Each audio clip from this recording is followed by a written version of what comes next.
taken 3 attempts now, and I think I might have gotten it right this time. Welcome to my new, improved podcast, Bartender on Wheels.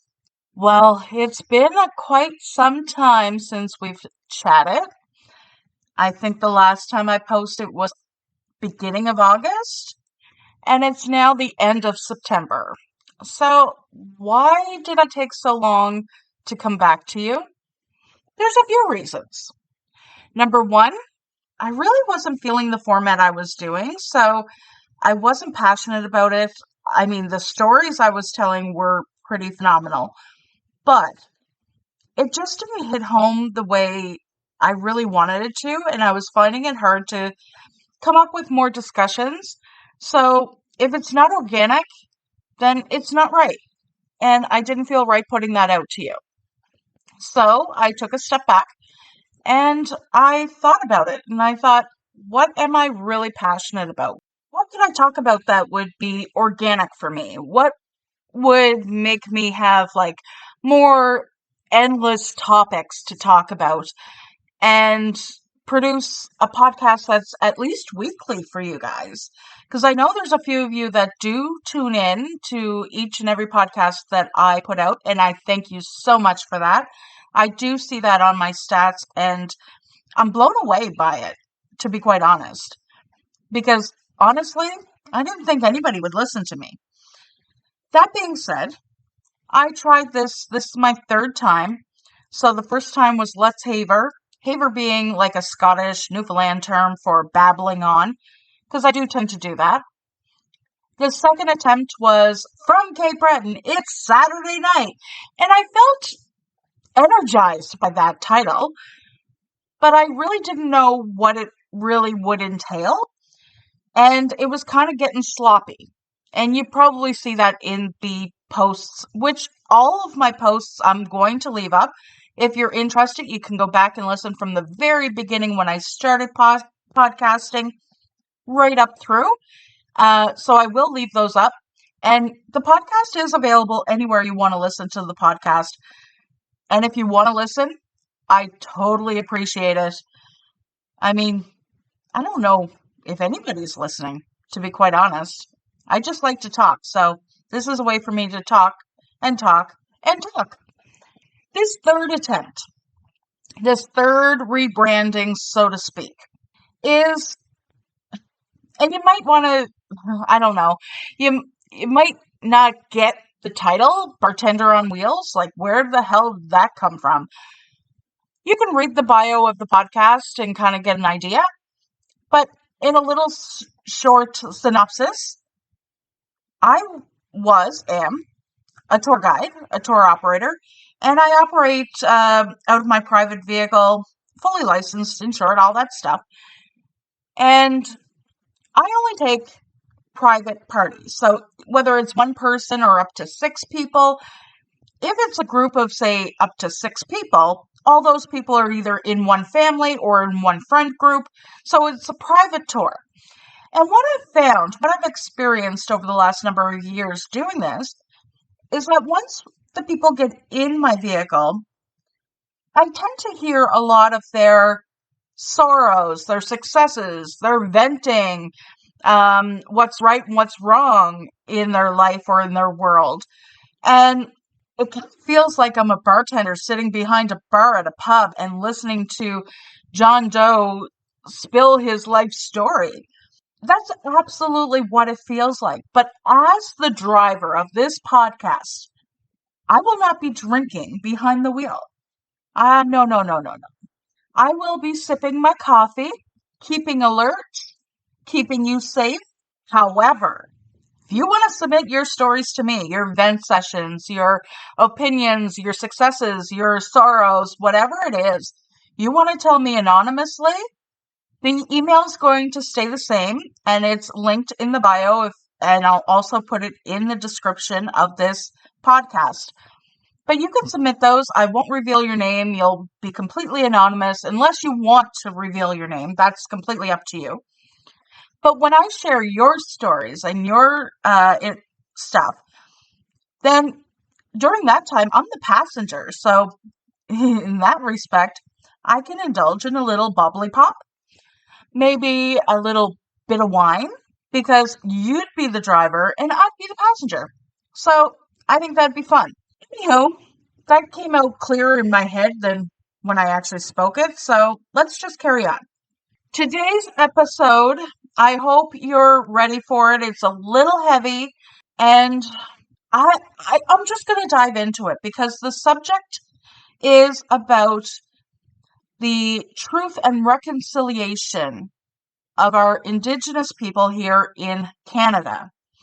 If you're not familiar with the history of Canada, feel free, please, to spend some time doing your own research. I'll give you a short little tidbit here, little snapshot on our history. It's not the prettiest, but Canada being such a grand, beautiful country, and I am very proud to be Canadian, we do have some dark past, and that includes how we, as European settlers, handled the First Nations people of our land. And it's not pretty, people. It is not pretty. The genocide that happened is absolutely horrifying and heartbreaking. And I will personally spend the rest of my life learning the truths and trying to reconcile. And I'm going to use a term that I heard in a presentation yesterday because today is Truth and Reconciliation Day, National Truth and Reconciliation Day in Canada. It's a holiday here. So yesterday I heard a presentation at my work. And one of the presenters, one of the panelists, beautiful First Nations woman, and forgive me, she won't be listening to this. I highly doubt anybody's listening to this, but I cannot recall the name of where she's from, just off the top of my head. However, what she said did resonate with me. And her message was so beautiful and so profound that I cried, because not tears of sorrow, but tears of evolution, tears of understanding, tears of just wanting to do better. And a term she coined, a term she used, was, instead of reconciliation, which she, and I agree, said, that's a wonderful term, but it's all fluff. You can use the Truth and Reconciliation Day to spend an hour to say, yeah, I've learned some truths and I've reconciled, so I'm done for the year. That's it. But the truth is, it's reconciliation. Action is the key. To take action on learning the truths is what will reconcile us, what will really help join all of us together. Because when it comes right down to it, whether you agree or disagree with me, that's your own choice. But from my standpoint, every single person on this planet comes from only one race. That's the human race. I don't personally, again, I don't care what you believe, and I really hope that you believe what I believe. I truly do. But, I mean, I see differences. I understand. I accept and I acknowledge and I enjoy all differences in all cultures, but it's cultural differences I see. I don't see people in different ways. Do you get me? So when I see a person, they are a person. They're a human being. They are not indigenous. They are not black. They are not white. They are not of Asian descent. No, that may be part of their history, part of their ethnicity, part of their culture. But on the base level, they have blood in their veins. They have skin on their body.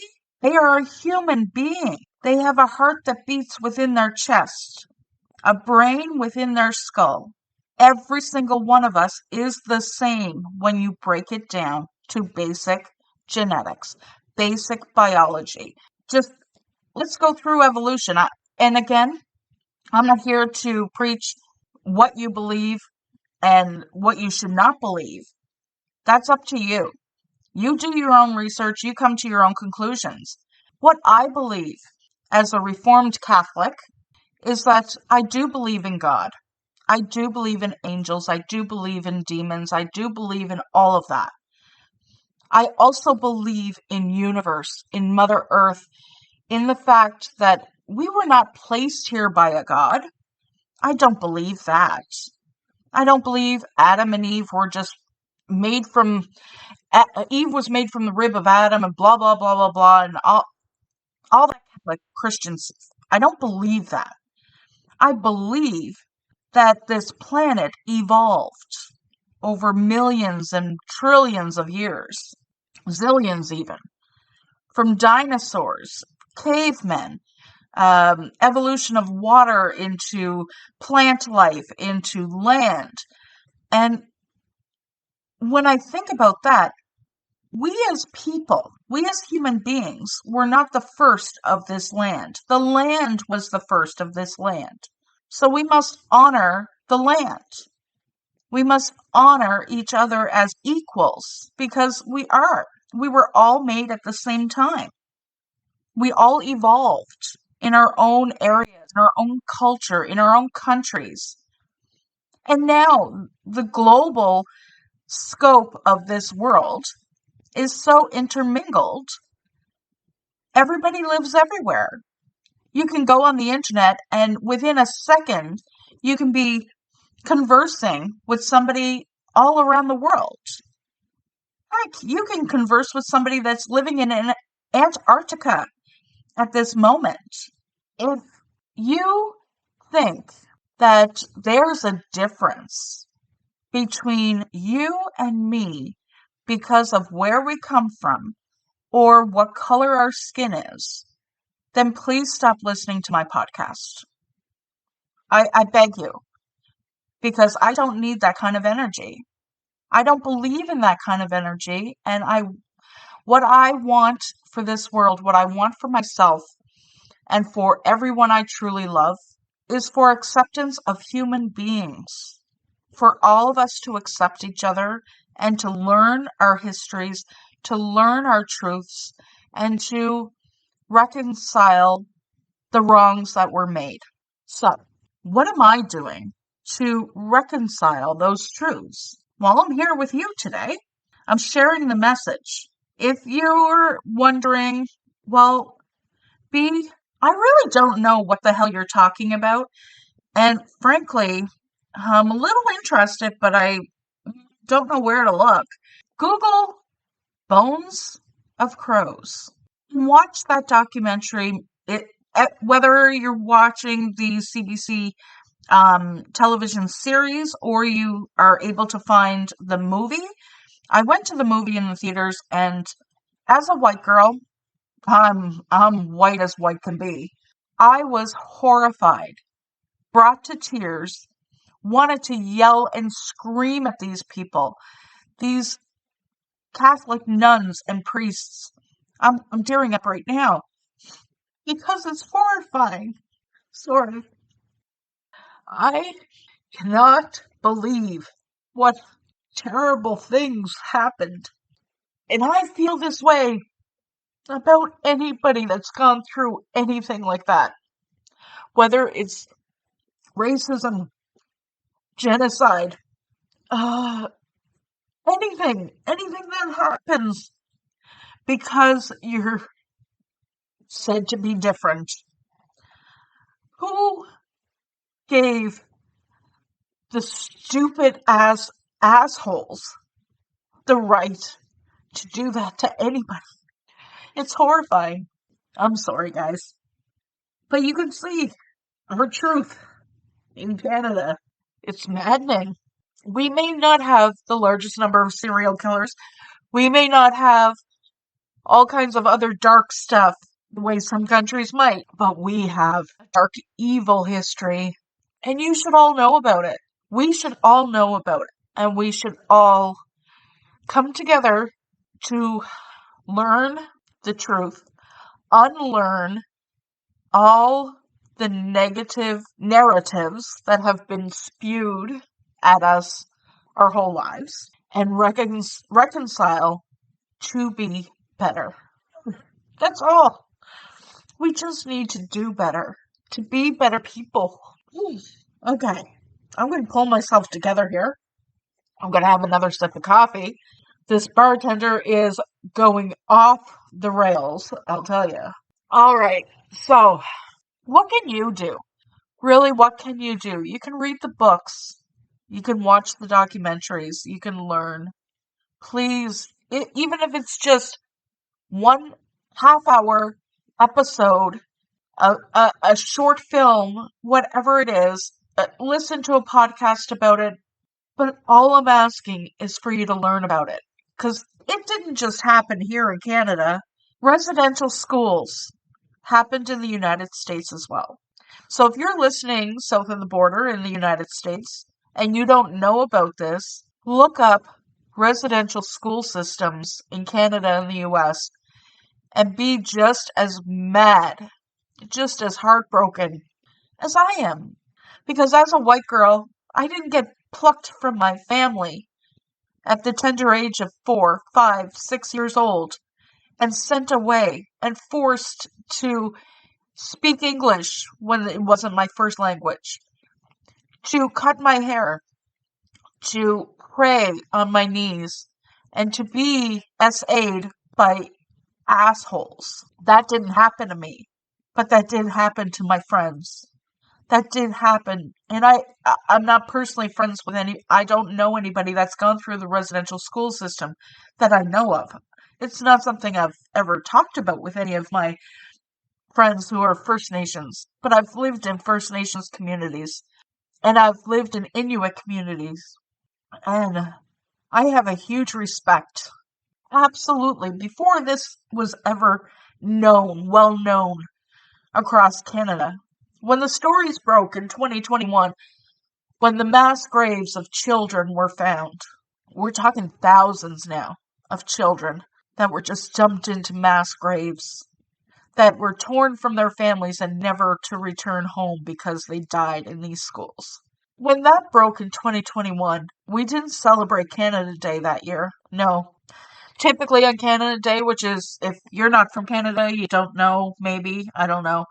July 1st is our Canada Day. And typically there's huge celebrations in every town, in every city, every province, every territory. But that year, and I usually make like some cupcakes or cakes and candies and we have a big celebration. But that year, no, no. I did not feel like celebrating Canada Day. Neither did anyone in this country. We were horrified. So instead, I baked cupcakes, and instead of decorating them with white and red icing and flags of Canada, I decorated them with orange icing, and I arranged them instead of a Canadian maple leaf like on our flag. I arranged them into an Inukshuk. And if you're not familiar with what an Inukshuk is, look it up. It's what the Inuit would use for direction. Stacked stones on top of each other. They're absolutely magnificent. Some of them are huge, some of them are small.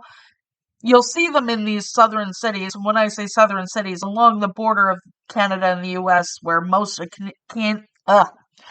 Canadians live, you'll go into a neighborhood or whatever, and you'll see stacked stones and little Inukshuks. But for the most part, I would call that appropriation.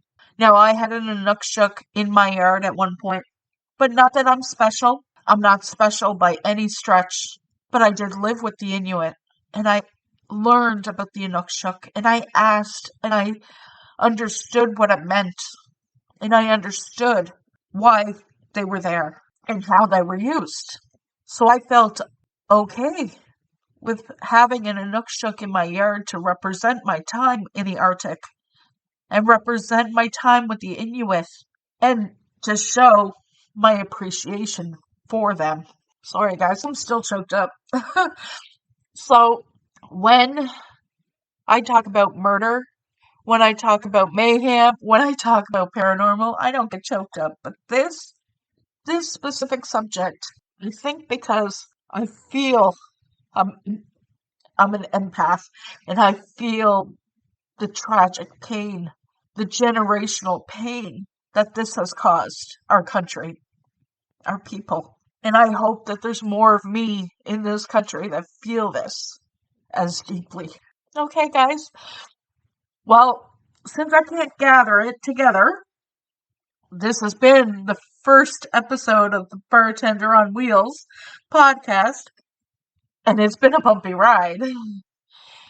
I hope next week we're able to have a much smoother ride, and we'll talk about, I don't know, maybe something a little bit more uplifting where I can actually keep it together. Please, if you haven't already subscribed to the channel, hit that subscribe button, the notification bell, and like this if this is something you want to keep seeing. If you're listening on audio only, anywhere you listen to podcasts, make sure you follow it and make sure you review this podcast if it's something you like. Because all those things really do help me grow and help others find this channel, this podcast. So I truly do appreciate it. And for all of you out there that have never heard of this topic before, never heard of the residential school system or Truth and Reconciliation in Canada and the horrors that have been done to our indigenous people, our Inuit and our Metis, then please take some time to learn about it. And the documentary, the series on CBC called Bones of Crows, I highly recommend it. It was a hard watch, but keep watching, keep your eyes open, keep your hearts open, and until next week, guys, take care.